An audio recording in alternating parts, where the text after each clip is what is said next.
A fan sent in a BlackBerry phone for repair. This gentleman drove over 500 kilometers to New York just to get it fixed. I joked with him that bringing a driver for such a long trip could have bought several of these phones. It's been years since I've seen a slider keypad phone like this. He said he mainly came to support me. Fixing the phone was just an excuse. His driver was even funnier, saying his boss is in the coal business and doesn't care about money. He told me to charge extra for the repair, which almost made me laugh out loud. With a driver like this, he's brave to bring him along. The phone's issue, no clue, just that it won't turn on, he said. Just fix it while I watch. Some people quietly watch videos, yet they secretly like, comment, share, and follow. Those people are truly the sweetest. We disconnected the battery interface from the motherboard and connected it to a power supply to test. The motherboard isn't short-circuited, but pressing the power button has no effect. We then disassembled the motherboard. Its design and materials are quite similar to old iPhones, clean and well built. No signs of water damage or deformation were found. Under the microscope, we noticed some dirt near the charging port, but the rest looked pristine.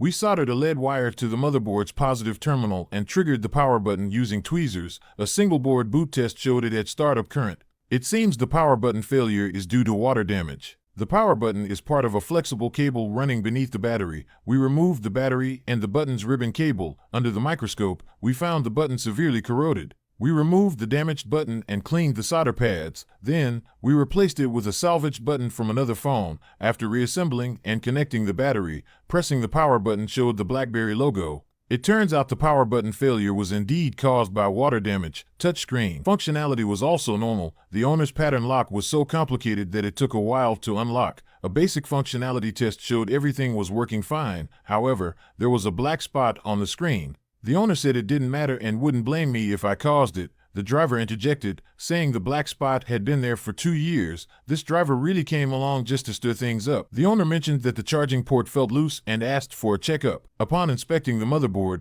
we found the charging port dirty and wobbly, so we decided to replace the charging port using a hot air gun at 350 degrees Celsius. We removed the old micro USB port. These mini USB ports aren't used in newer devices anymore. After smoothing the solder pads, we modified and installed a replacement port. Once soldered, we reassembled the device and tested all functions again. Camera, Wi-Fi, and charging all worked perfectly. We secured all screws and attached the back cover.